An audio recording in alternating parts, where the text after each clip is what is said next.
الحمدللہ ہم نے دین اسلام کو قبول کیا ہے اور دین اسلام کا کلمہ پڑھا ہے لا الہ الا اللہ محمد رسول اللہ، تو یہ جو دین اسلام کا کلمہ ہے اس کے ہم پر 6 حقوق عائد ہوتے ہیں۔ کتنے حقوق ہیں؟ 6۔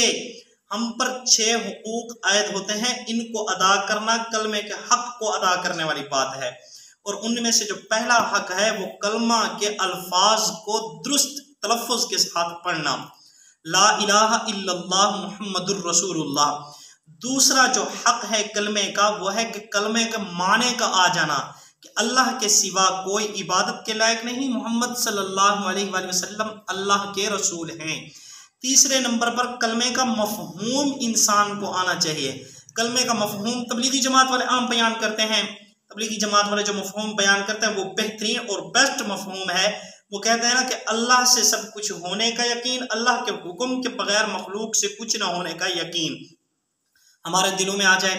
اور دوسرے نمبر پر نبی پاک صلی اللہ علیہ وآلہ وسلم کے راستے پر چل کر دونوں جہانوں میں کامیابی کا یقین، اور نبی علیہ السلام کے راستے سے ہٹ کر دونوں جہانوں کی ناکامی کا یقین ہمارے دلوں میں آ جائے، یہ کلمے کا کیا ہے؟ مفہوم ہے۔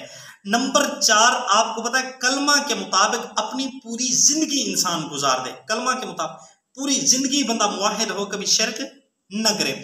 نمبر 5، کلمے کے مخالف کوئی بات آ جائے تو یہ بندہ کیا کرے؟ اس کو برا مانے، اس کو برا مانے۔ کلمہ کے خلاف کوئی بھی بات آ جائے، اللہ رب العزت کے خلاف ہے یا نبی علیہ السلام کے خلاف ہے یا اسلام کے خلاف ہے یا شعائر اسلام کے خلاف ہے، تو اس کو یہ بندہ کیا ہے؟ برا مانے، جس نے کلمہ پڑھ لیا ہے۔ نمبر 6، پوری زندگی اس کلمے کو پھیلانے میں لگا دے، اور پھیلانے کے لیے اپنی جان بھی قربان کرے، پھیلانے کے لیے اپنا مال بھی قربان کرے۔ دعا ہے اللہ رب العزت ہمیں کلمے کے حقوق ادا کرنے کی توفیق عطا فرمائے۔ وآخر دعوانا الحمدللہ رب العالمین۔